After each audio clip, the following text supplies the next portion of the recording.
할렐루야. 성도님들, 구독자님들, 은혜 많이 받으세요. 오늘 저는 여러분과 함께 마음의 갈등이란 제목으로 은혜를 나누겠습니다.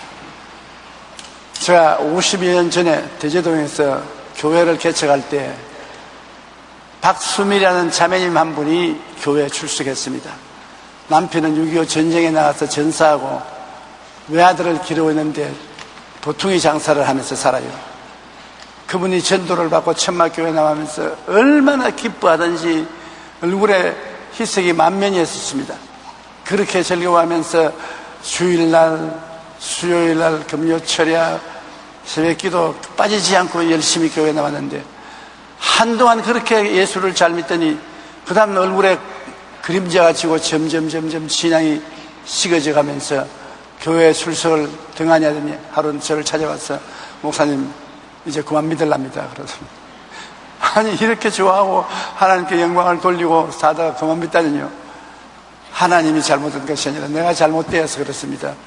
나는 보통의 장사를 하고 사는데 옛날에 예수 믿기 전에는 거짓말을 하고 물건을 사고 팔았는데 마음에 고통이 없었어요. 100원 주고 사는 것도 200원 주고 샀다 그러고 난 다음에 150원을 받고 그래도 마음에 까딱 고통이 없었는데 예수를 믿고 신앙이 깊어지자 너무 괴롭습니다. 장사를 하고 집에 저녁에 오면 잠을 잘 수 없이 마음이 괴롭습니다. 거짓말을 안 하고는 장사를 해 먹을 수가 없고 거짓말을 하니까 신앙을 유지할 수가 없습니다.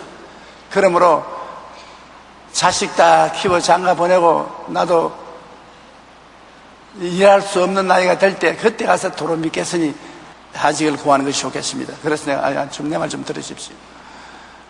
박수미 자매님이 아들을 낳아서 기를 때 아들이 낳자마자 벌떡 일어나서 뛰어다닙니까? 아들을 대소변 다 갈려내고 품에 안고 이리저리 옮겨주고 나중에 걷기 시작할 때도 그런 말을 하다가 일어나서 넘어지고 얼굴에 파틀 갈고 무릎이 깨어지고 그러면서 또 일어나고 또 넘어지고 또 일어나는 것입니다. 넘어지고 일어나고 넘어지고 일어나는 과정을 통해서 나중에 자라서 뛰어다니게 되는 것입니다. 신앙도 마찬가지입니다. 예수 그리스도를 믿고 난 다음에도 죄를 짓습니다. 죄를 짓지 않은 의인은 없어요. 죄를 짓고 난 다음 회개하고 또 일어나고 회개하고 일어나서는 또 죄를 짓고 또 죄를 짓고 또 일어나고 또 죄를 짓고 그러면서 점점 생활이 달라지고 자라져서 나중에는 많이 죄를 이기고 성의로운 삶을 사는데 천당 올라갈 때까지 완전히 거룩하게 된 사람은 없어요. 끝까지 인간의 갈등은 있는 것입니다. 그러므로 계속 고민을 하십시오. 속에서 팔고 난 다음에 저녁에 와서 회개하고 울고 고민을 하고 또 그 다음날 와서 또 속에서 팔고 하세요. 그러다가 나중에는 도저히 속에서 팔 수 없게 성령의 마음에 감동을 주어서 점점 변화될 것입니다. 그러는데 그 말을 듣고 그 다음부터 나가서 아닌 게 아니라 속여서 팔고 난 다음 저녁에 와서는 회개 기도를 하고 또 속여서 팔고 얼마 안 하니까 계속 할 수가 없단 말이야. 너무 괴로우니까. 그러니 점점 착해지고 정직해지기 시작해서 나중에는 완전히 정직한 장사꾼으로 소문이 났습니다. 온 동네에 박수미 자매의 물건은 정직한 물건이다. 정직한 장사 아주머니라고 이름이 나서 속여서 팔 때보다도 더 장사가 잘 되었습니다. 결국에는 하나님이 축복을 해주어서 속이고 남에게 불이익을 갖다 주지 않아도 굉장히 장사가 잘 되고 축복을 받아서 교회 집사가 되고 권사까지 된 것을 제가 보았습니다. 우리가 이 세상에 살면서 완전한 신앙생활을 할 수 있는 사람은 한 사람도 없습니다. 아담의 자손은 원래 모두 다 죄 중에 태어나는 것입니다. 창세기 5장 1절로 3절에 보면 이것은 아담의 계보를 적은 책이니라. 하나님이 사람을 창조하실 때 하나님의 모양대로 지으시되 남자와 여자를 창조하셨고 그들이 창조되는 날에 하나님이 그들에게 복을 주시고 그들의 이름을 사람이라 일컬었더라. 아담은 130세에 자기의 모양 곧 자기의 형상과 같은 아들을 낳아 이름을 셋이라 하였다. 하나님은 아담을 하나님의 형상과 모양대로 지었는데 아담은 130세가 될 때 자기의 모양대로 자기를 닮은 아들을 낳았습니다. 왜 그러냐? 아담의 처음은 하나님의 형상과 모양으로 지었지만 타락한 이후 그는 하나님의 형상을 잃어버리고 자기 형상, 자기 모양대로의 아들을 낳았습니다. 그러면 아담이 타락한 후 정체성은 어떻게 되는 것입니까? 어떻게 됐습니까? 아담은 타락한 이후 하나님께 쫓겨난 자가 되었습니다. 에덴 동산에 돌아갈 수 없어요. 쫓겨났습니다. 그리고 쫓겨난 그 땅은 저주받은 땅에서 살게 되는 것입니다. 가시와 응급기가 나고 이마에 땀을 흘려야 먹고 사는 고통스러운 땅이었습니다. 그리고 쫓겨난 이후로 영혼도 육체도 죽음의 종이 되었습니다. 영혼은 벌써 죽어서 하나님과 교대가 안 되고 육체는 나이를 먹어서 죽게 된 것입니다. 그리고 평생에 사탄의 종이 되어 마귀가 시키는 대로 따라 할 수밖에 없게 되는 것입니다. 이것이 바로 아담의 정체성입니다. 자기 모습인 것입니다. 아담은 타락하고 난 다음 자기 모습, 자기 모양대로 자식을 낳았으니 우리는 아담의 자손으로서 태어날 때부터 죄인으로 태어난 것입니다. 우리는 태어날 때부터 하나님께 쫓겨난 자로 태어나서 하나님 모르고 태어나고, 태어날 때부터 저주의 땅에서 태어나서 고통을 당하고, 태어날 때부터 영혼은 죽었고 육체도 죽음에 이르는 병에 들어있고 평생 동안 사탄의 종이 되어 사는 것입니다. 이건 자기가 잘못한 건 없는데 조상이 그렇게 해서 조상의 형상과 모상대로 우리가 유전을 받아서 타락한 정체성을 가지고 태어나는 것입니다. 뉴욕 전화회사에서 사람들이 통화 중에 가장 많이 사용하는 단어가 무엇인지 조사한 적이 있었습니다. 그 결과 사람들이 말을 할 때 가장 많이 사용하는 단어는 나라는 것이었습니다. 일반 사람들이 개인적으로 5,000번 통화하는 가운데 나라는 말을 3,790번이나 사용했다고 하는 것입니다. 이것은 인간이 자중심으로 생각하며 언제나 자기 목적을 위해서 살아간다는 것을 보여주는 것입니다. 타락한 인간에게는 자기밖에 없고 그 자기라는 것은 쫓겨난 인간이요, 저주받은 인간이요, 영혼도 육체도 죽음의 종이 된 인간이요, 평생 마귀의 종이 된 인간인 것입니다. 불쌍히 짝이 없습니다. 인간이 자기의 힘으로 죄와 마귀와 악한 습관을 떨쳐버리지 못합니다. 그래서 성경은 로마서 3장 10절에 의인은 없나니 하나도 없다고 말했습니다. 이 땅에 의인은 없습니다. 누가 있나요? 아담의 자손치고 의인으로 태어난 사람 아무도 없고 의롭게 살 수 있는 힘을 가진 사람도 아무도 없습니다. 또한 모든 사람이 죄를 범하였음에 하나님의 영광에 이르지 못하더니 로마서 3장 23절입니다. 모든 사람이 죄를 상속으로 받고 태어나자마자 죄를 지었으니 하나님의 영광에 이르지 못합니다. 하나님은 의로운데 죄가 어떻게 의로운 하나님 앞에 나설 수 있습니까? 아담의 타락 이후 아담의 죄성은 자기 이후의 자녀들에게도 그대로 유전되어 모든 인간은 죄 가운데 마귀의 종으로 이 세상에 태어난 것입니다. 어린아이가 보고의 울음소리를 내고 태어날 때부터 벌써 죄인인 것입니다. 그러면 우리가 어떻게 할까요? 인간의 힘으로 구원받을 수 없고 종교의 힘으로 구원할 수 없고 수양과 도덕으로 구원받을 수 없습니다. 아무리 노력해도 죄인은 죄인인 것입니다. 죄인이 의인으로 변화되지 않습니다. 흑인이 세수물을 가지고 아무리 비누와 수세미로 얼굴을 닦고 몸을 닦는다고 해도 검은 피부가 희어지지 않습니다. 죄인이 아무리 수양과 도덕을 닦고 노력을 해도 의인으로 변화되지 않습니다. 죄인으로 태어난 사람은 죄인이요, 의인으로 태어나야 의인이 될 수 있는 것입니다. 그러므로 인간을 구원하기 위해서 하나님은 인간에게 수양과 도덕을 주지 않았습니다. 종교를 주시지 않았습니다. 인간에게 새로 태어날 수 있는 길을 열어주신 것입니다. 옛사람은 죽고 새사람으로 태어나도록 길을 여시겠습니다. 그런데 인간이 다 죽으면 어떻게 태어납니까? 하나님이 세상을 이처럼 사랑하사 독생자를 주셨으니 누구든지 저를 믿으면 멸망하지 않고 영생을 얻으리라. 예수님을 보내서 예수님이 우리 대신 십자가를 걸머지고 죽어주심으로 그리스도를 통해서 우리가 대신 죽고 장사 지내고 부활해서 새로운 피조물로 태어나야 구원을 받게 되는 것입니다. 갈라디아서 4장 4절로 5절에 때가 참에 하나님이 그 아들을 보내사 여자에게서 나게 하시고 율법 아래에 나게 하신 것은 율법 아래에 있는 자들을 속량하시고 우리로 아들의 영분을 얻게 하려 하심이라. 율법 아래에서 죄인이 된 우리들을 주님께서 값주고 사셔서 하나님의 아들이 되게 만들어 주신 것입니다. 그러므로 예수님은 죄 없이 태어나셔서 33년 동안 인간으로 사셨습니다. 요한 1서 3장 5절에 그가 우리 죄를 없애려고 나타나신 것을 너희가 아나니 그에게는 죄가 없나니라. 죄가 없는 사람이 죄인의 죄를 청산할 수 있지, 자기가 죄 있는 사람이 다른 사람 죄를 어떻게 감당합니까? 빚쟁이가 남의 빚을 갚을 수가 있습니까? 부자가 남의 빚을 갚지 빚쟁이 있는 남의 빚을 못 갚아요. 우리는 죄의 빚을 져서 갚지 못할 것을 예수님은 의의 부자니까 그 빚을 갚아줄 수가 있는 것입니다. 한두 사람의 빚이 아니라 온 인류의 죄의 빚을 일생을 다 통틀어서 청산해 줄 수 있는 능력을 가지고 있는 것이 예수님인 것입니다. 히브리서 4장 15절에 우리에게 있는 대제사장은 우리의 연약함을 동정하지 못하실 리가 아니요 모든 일에 우리와 똑같이 시험을 받으시로되 죄는 없으시니라. 우리와 똑같은 인간으로서 시험을 받고 살았지만 죄 없이 그는 살았습니다. 그리고 인간의 속죄 제물이 되어주셨습니다. 이사야 53장 5절로 6절은 너무나 감격적입니다.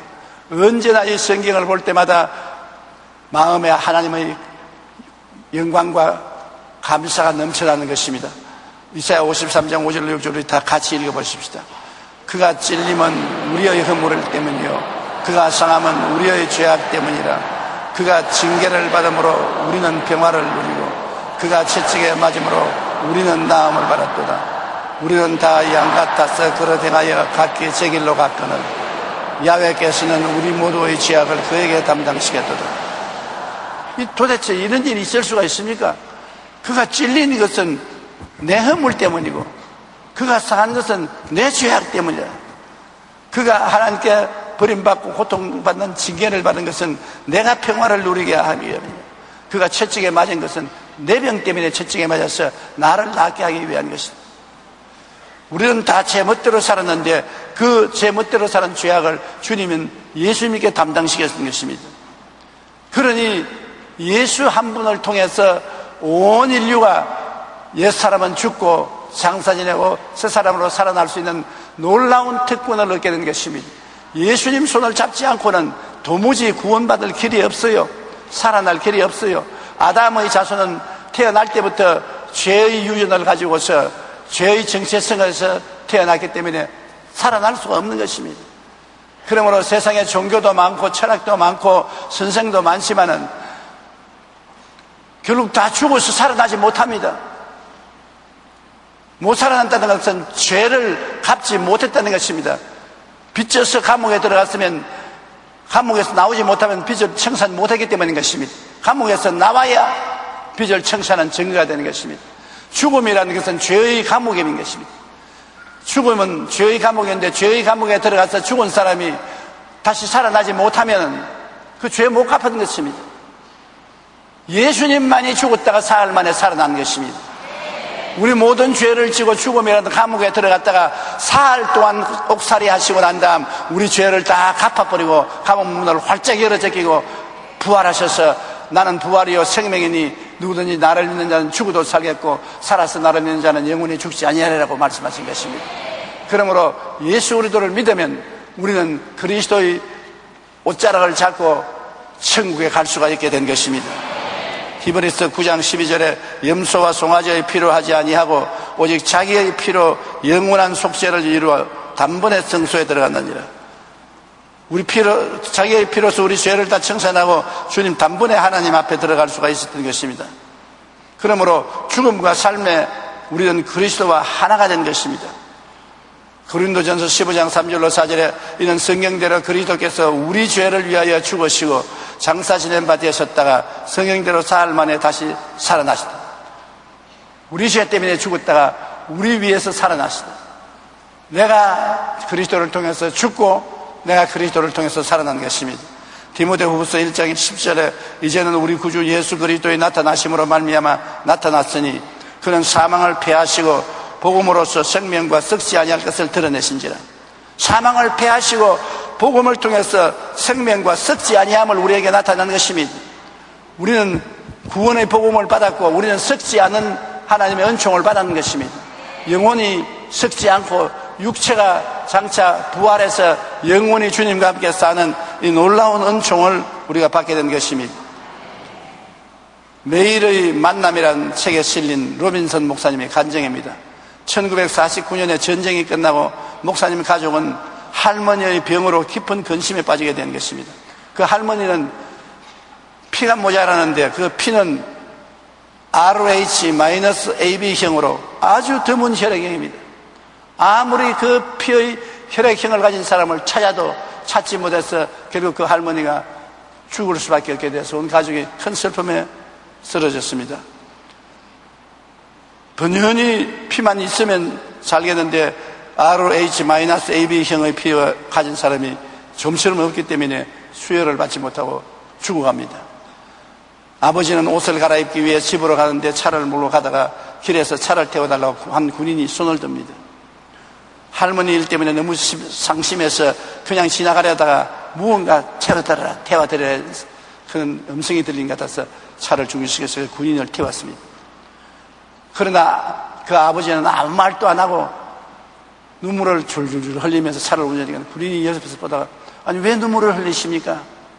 그래서 그가 말했습니다. 저희 어머니가 병원에서 지금 죽어가는데 다른 병이 아니라 피가 없어서 그런데 그 피가 RH-AB형이 있어야 되기 때문에 그 피 없이는 살아갈 수 없습니다.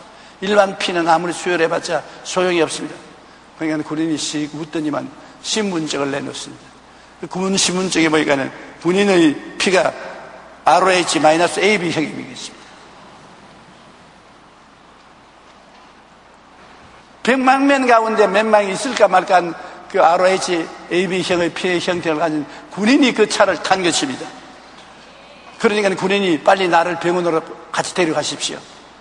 너무나 좋아서 옷도 갈아입지 않고 차를 돌아서 병원으로 데려가서 그 군인의 피를 나누어 가졌었습니다. 그래서 그 할머니는 수혈을 받고 살아갈 수 있었습니다. 그런데 그 피를 나누어 주고 그 군인은 자기 이름도 말하지 않고 주소도 말하지 않고 수혈을 끝나자마자 병원에서 사라져 버렸었습니다. 오늘날까지 목사님의 가족들은 그 군인의 이름을 모르는데 가끔 아버지는 그 군인이 진짜 군인이었든지 아니면 군복을 입은 천사였는지 아직 궁금하다고 말씀하고 있습니다. 여러분, 이 땅의 모든 아담의 자손들은 죽을 수밖에 없는 피를 가지고 태어납니다. 우리 인간의 속에 죄물이 되신 예수 그리스도께서 속죄의 피를 우리에게 수혈해 주지 않으면 살아날 수 없습니다. 우리는 전부 죽을 피를 가지고 있는 것입니다. 아무도 이 피를 대신 수혈해 줄 수 있는 분은 없습니다. 그래서 하나님의 아들이 하늘에서 사람으로 오신 것은 사람이 되어야 사람의 피를 수혈해 줄 수 있기 때문에 하나님은 사람의 피를 갖고 있지 않습니다. 사람으로 오셔서 우리가 살 수 있는 보혈을 우리에게 수혈해 줌으로 말미암아 예수를 통해서 다 살게 되는 것입니다. 오늘날 죄를 짓고 불의하고 추악하고 죽어가는 사람도 예수 그리스도의 이름을 부르면 성령으로 그리스도의 피가 우리 속에 들어와서 우리를 깨끗하게 해주시는 것입니다. 그러므로 나의 죄를 씻기는 예수의 피밖에 없네. 다시 성취하기도 예수의 피밖에 없네. 예수의 벌린 피, 귀하고 귀한 피인 것입니다. 그러나 이렇게 해서 구원을 받고 나면 마음에 갈등이 시작하는 것입니다. 왜냐하면 우리의 마음속에 주인이 바뀌었기 때문인 것입니다. 우리가 부모에 태어난 아담의 자손일 때는 마귀가 우리의 주인이었었습니다. 에베소 2장 2절로 3절에 보면 그때 너희 가운데서 행하여 이 세상 풍조를 따르고 공중의 권세 잡은 자를 따랐으니 곧 지금 불순종의 아들들 가운데서 역사하는 영이라. 전에는 우리도 다 그 가운데서 우리의 육체의 욕심을 따라 지내며 육체와 마음의 원하는 것을 하여 다른 이들과 같이 본질상 진노의 자연이었더니 마귀가 우리의 주인으로서 마귀가 시키는 대로 끌려다녔습니다. 하나님과는 원수된 삶을 살았습니다. 왜냐? 우리는 그렇게 태어났기 때문인 것입니다. 그런데 예수님이 오셔서 우리의 죄악을 다 청산하고 난 다음에 마귀를 쫓아내고 마귀에 있던 자리에 새로운 주인으로 들어오신 것입니다. 갈라디아서 2장 20절에 내가 그리스도와 함께 십자가에 못 박였나니 그런즉 이제는 내가 사는 것이 아니요 오직 내 안에 그리스도께서 사신 것이라. 이제 내가 육체 가운데 사는 것은 나를 사랑하사 나를 위하여 자기 자신을 버리신 하나님의 아들을 믿는 믿음 안에서 사는 것이라. 자, 그러니 마음속에 예수님이 들어오셨는데 마음과 육체를 점령하고 있던 마귀는 마음에서 쫓겨나가서 육체에 붙어있고 예수님은 우리 마음을 점령하셨습니다. 그러므로 마음으로 이제 우리는 하나님과 같이 사는데 육신은 아직 마귀에게 묶여 있습니다. 그러니 끊임없는 투쟁이 시작될 수밖에 없습니다. 마음의 주인이 바뀌어서 마귀가 쫓겨나가고 예수님이 주인으로 들어오시는데 육체는 아직 마귀에게 속해 있으니 이제 육체와 마음의 전쟁이 시작되는 것입니다. 예수 믿고 편안하다 하니 예수 믿고 난 다음 더 괴롭다는 말을 한 사람을 많이 들었었습니다. 그것은 신앙이 자라나고 구원을 받았다는 증거가 되는 것입니다. 로마서 7장 21절로 24절에 그러므로 내가 한 법을 깨달았노니 곧 선을 행하기 원하는 나에게 악이 함께 있는 것이로다. 내 속사람으로는 하나님의 법을 즐거워하되 내 지체 속에서 한 다른 법이 내 마음의 법과 싸워 내 지체 속에 있는 죄의 법으로 나를 사로잡아오는 것을 보는도다. 오라 나는 공고한 사람이로다. 이 사망의 몸에서 누가 나를 건져내랴. 사도 바울같이 위대한 주의 종도 오라 나는 공고한 사람이로다. 내 속에서 전쟁이 매일같이 일어나고 있으니 공고하다. 마음으로는 하나님을 따라 살고 하나님을 섬기고 하나님을 찬양하고 살고 싶은데 육체는 마귀의 유혹을 받아 육신의 정욕과 안목의 정욕과 이 세상 자랑을 따라 살려고 하니 사사건건이 시비가 걸리는 것입니다. 시비가 안 걸리는 것이 없습니다. 이 세상 끝과 하늘나라 끝 가운데서 하나님은 우리 속을 하늘나라로 이끌어가려고 마귀는 육체를 통해서 세상으로 이끌어가려고 하니 시비가 걸리고 싸움이 일어나지 아니할 수 없습니다. 그러므로 하나님의 성령을 통해서 이기는 사람도 있고 마귀에 끌려서 지는 사람도 있고 그러므로 신앙생활은 즐거움과 피투성이의 연합인 것입니다. 영국에 줄리안 모리스라는 사람이 있었는데 어린 시절에 미아가 되어 거지가 되었습니다. 그런데 어느 날 알고 보니까 길을 잃었지만 미아가 되었지만 아버지가 굉장한 부자라 큰 부잣집 아들인데 미아가 되어서 거지 생활을 했습니다. 그래서 다시 아들로서 등록이 되고 아버지의 큰 재산을 상속받았습니다. 그런데 이 애에게는 습관이 붙었어요. 밤에는 잘 때는 아버지의 큰 저택에 화롭게 자고 아침에는 거지 옷을 입고 샴푸하고 비누 팔러 나갑니다. 그러나 큰 부자가 그런 행세를 계속하니 유별난 행동이었습니다. 날이 밝으면 그린의 옷차림으로 비누 샴푸 등을 들고 집마다 돌아다니면서 비누 샴푸 사달라고 합니다. 그리고 집에 돌아와서는 최고급 리무진을 타고 레스토랑에 가서 저녁 식사를 합니다. 1년에 한두 번은 파리를 비롯한 유럽의 다른 도시들로 다녀오기도 합니다. 그러나 그 이튿날이면 다시 비누와 샴푸를 팔러 다녔습니다. 그가 물건을 팔러 다닐 때에는 남루한 옷차림이 영남 없이 거지였습니다. 그는 거부가 되었지만 그러지 생활을 버리지 못하는 것입니다. 이게 바로 우리 예수 믿는 사람인 것입니다. 우리는 예수 믿고 하나님의 자녀로서 거부가 되었습니다. 영혼이 잘됨같이 범사에 잘되며 강건하고 생명을 얻되 풍성이 없는 거부가 되었습니다. 교회에서 예배드릴 때나 집에서 감사하고 예배드릴 때는 거부가 되는데 밖에 나갈 때는 거지 옷을 입고 나가는 것입니다. 그래서 헐벗고 굶주리고 고생하고 괴로워하고 혼돈에 빠져 있는 것입니다. 구원받은 우리 그리스도인들은 내면 세계에서 이런 갈등이 벌어지고 있는 것입니다. 마음으로는 하나님의 법을 즐거워하고 하나님과 함께 즐거워 기뻐하지만 육신으로는 마귀의 죄의 법을 섬기고 또 죄하고 따라다니는 것입니다.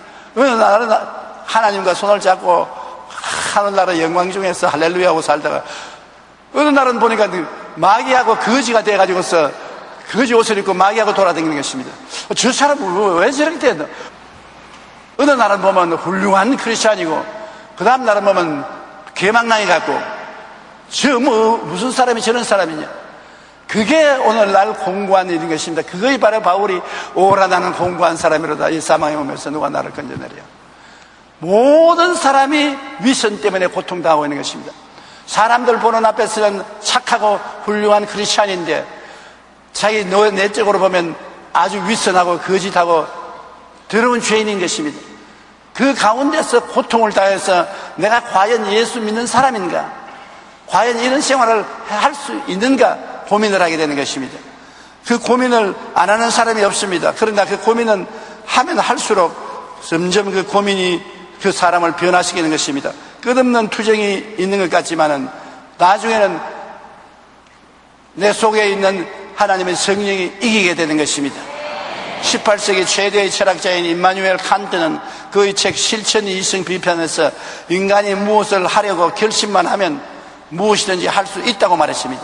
당시 이러한 칸트의 사상은 많은 사람들에게 받아들여졌고 그는 200여 년 동안 모든 사상계를 지배해 왔습니다. 그러나 오늘날 칸트의 이 사상은 산산조각이 나고 말았던 것입니다.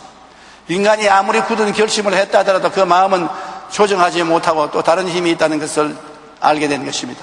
작심사할이라고 칸트가 말한 것처럼 깊은 결심을 하고 난 다음에도 사흘이 지나면 더 유혹의 힘이 강해져서 결심이 다 깨어지고 마는 것입니다.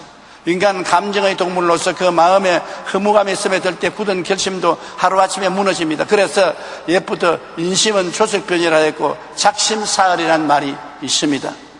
사람의 마음은 아침 저녁으로 변합니다. 결심하고 실천하는 것이 사흘을 가기 어렵습니다. 여기에 바로 인간의 고민과 갈등이 있는 것입니다.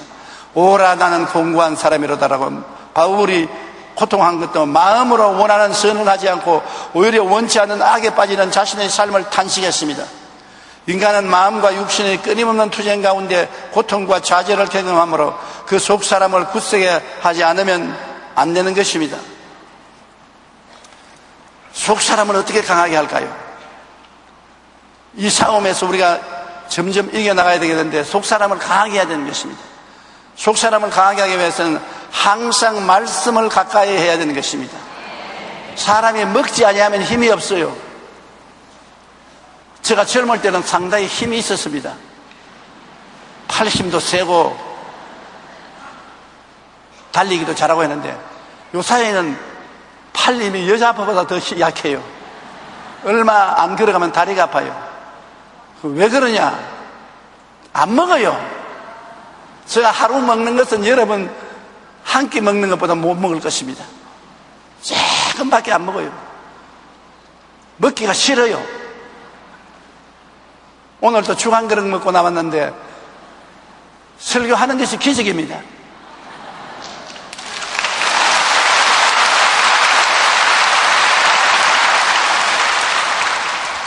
그런데 앞으로 더 오래 살려면 먹어야 되겠어요.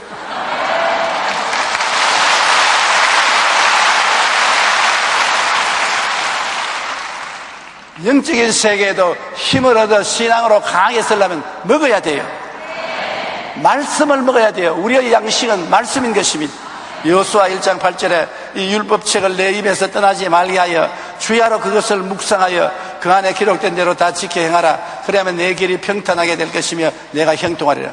우리가 평탄하게 되고 우리가 형통하려면 말씀을 먹어야 된다는 것입니다. 알든지 못하든지 깨닫든지 못 깨닫든지 먹어야 돼요. 밥상에 앉아가지고서 우리 집사람이 저보고 여기는 비타민이 많으니까 고추를 먹어라, 여기는 뭐 철분이 많으니까 이것을 먹어라. 내가 비타민을 보았습니까? 철분을 보았습니까? 믿음으로 먹으라는 것입니다. 먹어놓으면 그렇게 된다는 것입니다. 말씀도 한 가지입니다. 내가 읽는데 이 의미가 뭔지 알 수가 없어도 먹어놓으면 그 말씀이 속에 들어가서 자기 역할을 한 것입니다. 로마서 10장 17절에 믿음은 들음에서 나며 들음은 그리스도의 말씀으로 말미암는다고 말씀을 자꾸 믿고 들으면 읽고 들으면 믿음이 생기는 것입니다. 미국의 리버티 신학교의 김참격 박사는 88세의 노인인데도 불구하고 아직 신학교에서 다른 교수들과 마찬가지로 모든 강의를 담당하고 주말에는 각처에 가서 집회를 엽니다. 그분의 건강 비결 중에 하나는 음식을 30번씩 씹어서 삼킨다는 것입니다. 그렇게 하니까 못 먹는 음식이 없고 모든 음식이 얼마나 맛이 있는지 모르는데요, 30번 씹어 먹으면 그렇게 맛이 있답니다.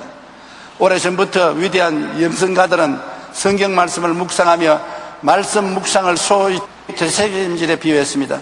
말씀을 씹고 또 씹고 묵상하는 중에 말씀이 내 것이 되고 하나님의 음성을 들을 수 있는 것입니다. 그냥 한쪽 귀로 듣고 흘리면 안 돼요. 듣고 난 다음 또 생각하고 또 생각하고 또 생각하고 묵상하면 그것이 나에게 영양분이 되는 것입니다. 영성신학자 유진 피더슨은 이 책을 먹으라는 그 책에서 사냥개에 얽힌 일화를 소개했습니다. 어느 날 그 집에서 키우는 사냥개가 사슴뼈를 발견하고 뼈가 하얗게 드러날 때까지 물어뜯는 것을 보았습니다. 그리고 그 맛을 음미하고 핥아먹는 장면을 보다가 갑자기 히브리어의 성경 단어 하나가 연상되었다고 합니다. 그 단어는 하가라는 말이었는데 시편 1편에 주야로 율법을 묵상하라고 했을 때 바로 그 하가라는 단어를 사용한 것입니다. 속 사람을 강하게 하기 위해서 늘 말씀을 가까이 하고 말씀을 묵상하여 말씀의 뜻을 깨닫고 그 진리와 생명의 말씀 위에 굳게 서면 우리가 속 사람이 강해지는 것입니다. 그 다음에는 쉬지 않고 기도하고 회개할 것인 것입니다. 우리가 속 사람이 강해지려면 죄를 안 지을 때가 없으니까 지을 때마다 자꾸 회개를 해야 돼요. 감추면 안 돼요. 하나님 앞에 회개를 해야 돼요. 그러고 난 다음 기도를 쉬지 않아야 돼요. 자꾸 도움을 달라고 하나님께 기도해야 돼요. 골로새서 4장 2절에 기도를 계속하고 기도에 항상 깨어있으라고 말하는 것입니다. 기도를 계속해야 돼요. 요한 1서 1장 9절에 만일 우리가 우리 죄를 자백하면 그는 미쁘시고 이루사 우리 죄를 사하시며 우리의 모든 불의에서 깨끗하게 하실 것이요. 죄는 하나님이 이미 다 청산해버린 것입니다. 우리가 의롭게 되어서 구원받는 것이 아니라 믿음으로 구원은 받아 놓았습니다. 이미 용서받아 놓은 죄예요. 그러나 우리가 용서해달라고 말을 해야 하나님 그것을 청산해 주시는 것입니다. 그래서 우리가 깨끗해지고 속사람이 강해지고 하나님 나라에 당당히 들어갈 수 있게 되는 것입니다. 그러므로 죄는 지을 때마다 자꾸 회개해야 돼요. 미국의 유명한 학자였던 목회자였던 에드워드 목사의 일화에 이런 이야기가 있습니다. 그가 목회하던 교구에 술주정뱅이 도박꾼이 있었는데 그는 교회에 좀처럼 나오지 않았습니다. 그런데 한 번은 이른 아침에 파랗게 얼굴이 질려서 목사님을 찾아왔어요. 간밤에 꿈을 꾸었는데 그 꿈에 너가 회개하지 아니하면 내년 오늘에 너를 불러가겠다고 하나님이 말씀하다는 것입니다. 그래서 목사님, 지금까지 나의 지은 죄를 회개합니다. 술주정뱅이 도박꾼 생활을 회개하고 새로운 삶을 살겠다고 말해서 그때부터 열심히 교회에 나와서 술과 도박도 끊고 교회에 나오기 시작했는데 몇 개월이 지나더니 그의 발걸음이 뜸해지고 점점 열심히 없어지더라는 것입니다. 그리고 술도 다시금 조금씩 마시고 도박도 조금씩 하기 시작한 것입니다. 에드워드 목사님은 그에게 꿈을 상기시켜주며 그릇된 생활을 정리하고 예배에 빠지지 말라고 권면했지만 그는 글쎄요 할 뿐 대답을 안 했습니다. 나중에는 완전히 이전 상태로 돌아가서 술 먹고 도박을 했습니다. 그래서 꿈 이야기를 하면 시시하게 그런 꿈을 가지고서 무슨 야단 법석을 뗍니까? 오히려 자기가 큰 소리 했습니다. 그런데 꿈에 본 그날에 술 취해서 뒷등거리고 오다가 계단에서 굴러떨어져서 목이 부러져서 급사하고 마는 것입니다. 하나님이 경고를 했는데도 불구하고 경고를 무시하고 하나님의 말씀을 짓밟으면 화를 당하게 된 것입니다. 우리가 쉬지 말고 회개하고 쉬지 말고 기도를 했으면 그런 일을 당하지 않습니다. 그가 옛날 다시 술 먹고 도박했으면 집에 돌아가서 또 회개를 해야 돼요. 기도해야 돼요. 그러면 하나님 성령의 역사에서 점점 이기게 만들어주는 것인데 회개하고 기도하지 않기 때문에 깊은 죄악 가운데 빠져들어가는 것입니다. 그리고 우리가 속사람을 강하게 하려면 예배의 모임을 통한 신앙의 교제가 있어야 되는 것입니다. 예수 잘 믿는 사람하고 같이 살게 되면 예수를 잘 믿게 돼요. 예수 잘 못 믿는 사람하고 살게 되면 예수 잘 못 믿게 돼요. 하늘나라 이야기를 많이 하는 사람하고 이야기하면 하늘나라가 가차워지고 세상 일을 많이 하는 사람하고 같이 있으면 세상이 가차워져요. 사람은 누구와 같이 교제를 하는가가 그 인생에 큰 영향력을 미치는 것입니다. 대개 예수 안 믿던 남자들이 예수 잘 믿는 것은 장가 잘 들어서 부인이 예수 잘 믿는 부인을 만나서 그런 것입니다. 부인이 예수 잘 믿으면 결코 나중에 남자도 예수 잘 믿게 되는 것입니다. 그 영향력을 안 따라갈 도리가 없어요. 사도행전 2장 46절에 날마다 마음을 같이하여 성전에 모이기를 힘썼다고 말한 것입니다. 시편 138편 2절로 3절에 내가 주의 성전을 향하여 예배하며 주의 인자하심과 성실하심으로 말미암아 주의 이름에 감사하오리니 이는 주께서 주의 말씀을 주의 모든 이름보다 높게 하셨습니다. 내가 간구하는 날에 주께서 응답하시고 내 영혼에 힘을 주어 나를 강하게 하셨나이다. 예배드리고 하나님께 같이 찬송하면 신앙이 강해지고 믿음이 튼튼해지는 것입니다. 그러므로 꼭 주일날 예배 모임을 충실히 해야 되는 것입니다. 프랑스의 나폴레옹 황제가 워털루 전쟁에서 참패하고 세인트 헬레스 섬에 유배 생활을 하고 있을 때 기자가 찾아가서 물었습니다.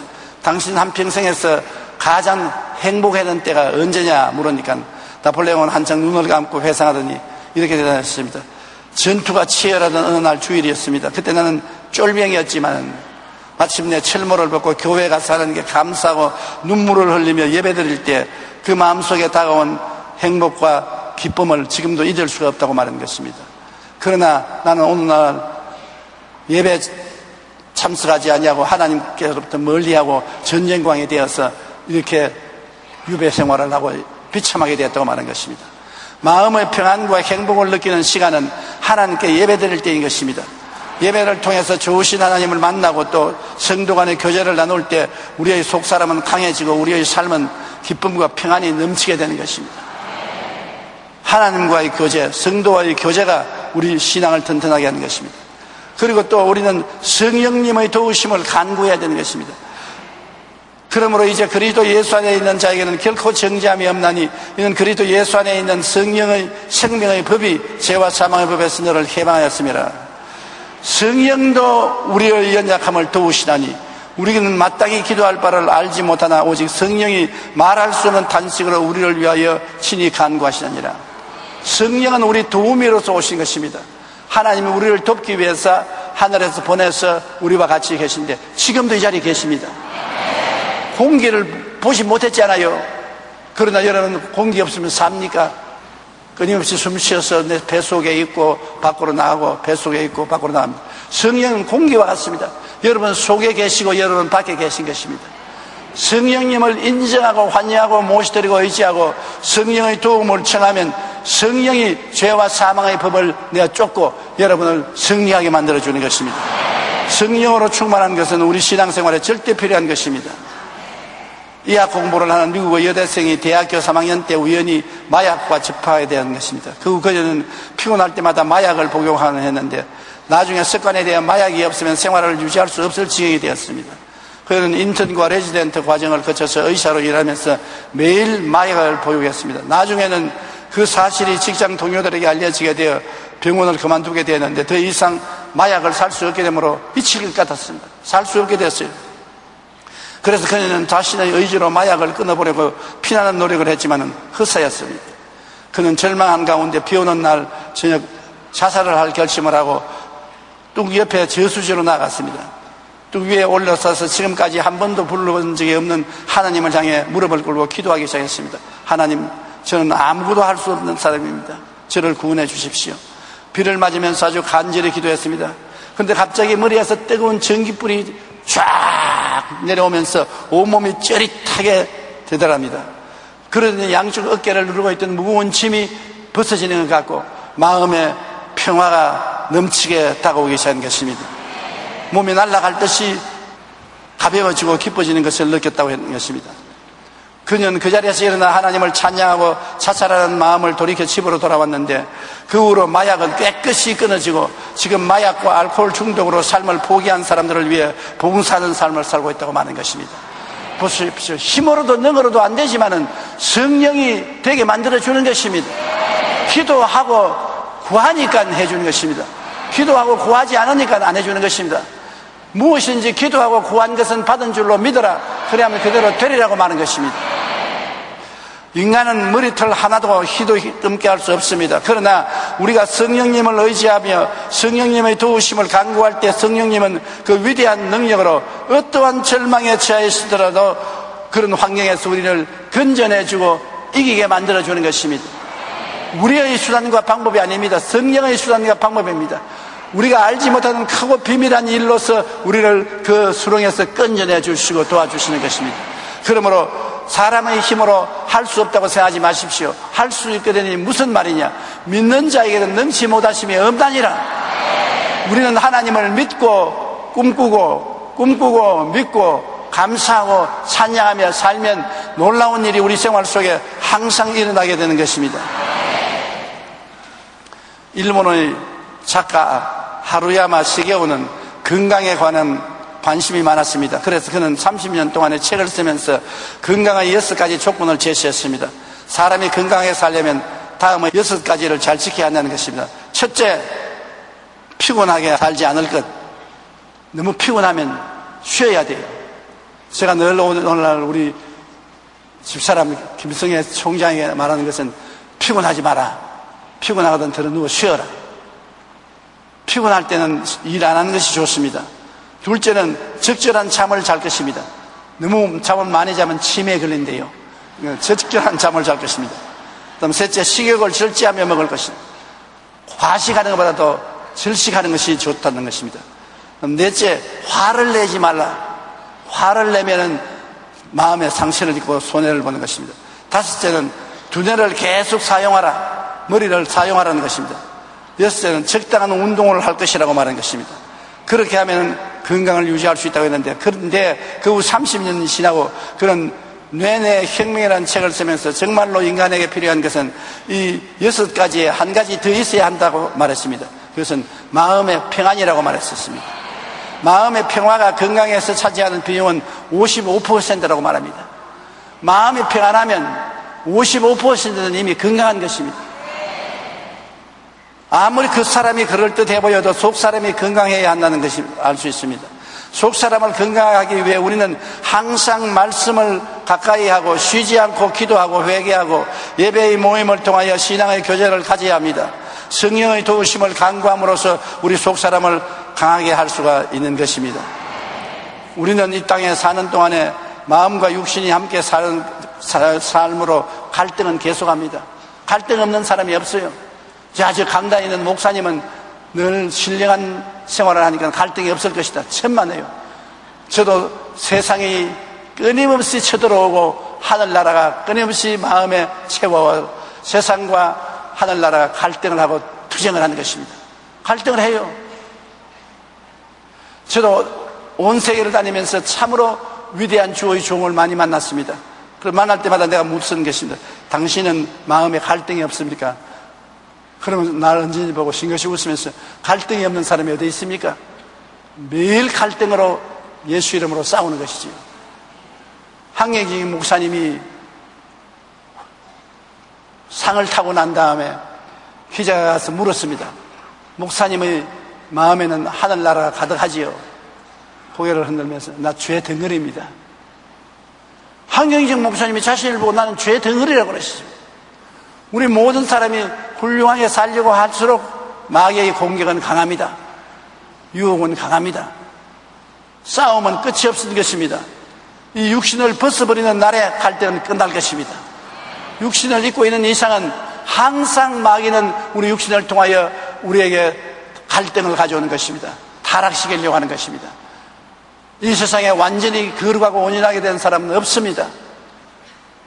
그렇기 때문에 여러분이 신앙생활 하면서 마음에 갈등이 있는 것이 정상적인 것을 아십시오. 나는 이 잘못된 것 아니냐, 나는 잘못 믿는 것 아니냐, 믿어봤자 소용이 없지 않느냐, 그런 생각을 하면 안 되는 것입니다. 갈등이 있는 것이 정상적입니다. 초신자들은 갈등이 세고 점점 신앙이 자라면 갈등이 점점 약해지지만은 완전히 갈등이 없어지는 사람은 아무도 없습니다. 갈등을 늘 우리는 극복하고 이겨야 되는 것입니다. 그러기 위해서 성경 읽고, 그러기 위해서 회개하고, 그러기 위해서 기도하고, 그러기 위해서 예배드리고, 그러기 위해서 성령 의지하고 나가는 것입니다. 그러면 우리는 갈등을 극복하고 천국까지 아름답게 들어갈 수 있게 되는 것입니다. 고개 숙여 기도드리겠습니다. 사랑이 많으신 우리 아버지 하나님, 마귀의 종이 되었을 때는 아무 갈등도 없었습니다. 마귀가 시키는 대로 죄악 가운데 살기 때문입니다. 예수 그리스도를 믿고 마귀에서 해방되어 우리 마음이 성년이 되었을 때부터 시작해서 마귀는 우리 육신을 통해서 우리를 도로 훔쳐가려고 도적질하고 죽이고 멸망시키려고 공격합니다. 그때부터 마음의 갈등이 생기고 육체의 갈등이 있습니다. 우리 아버지 갈등이 있음에도 불구하고 성령의 능력으로 이기고 교회 나오게 된 것을 감사합니다. 항상 더욱 이기고 교회 열심히 나오게 도와주시옵시고, 갈등을 이기고 마음의 평안을 갖게 도와주시옵시고, 승리하게 도와주시옵소서. 우리 아버지 하나님이여, 구원을 하는 역사가 일어나서 모든 우리 동포들이 하늘나라를 마음속에 모시고 갈등하면서 살 수 있게 만들어 주옵소서. 예수님 이름으로 기도합니다. 아멘. 할렐루야. 아멘. 목사님 감사합니다. 구독과 좋아요는 제작하는 데 힘이 됩니다. 감사합니다.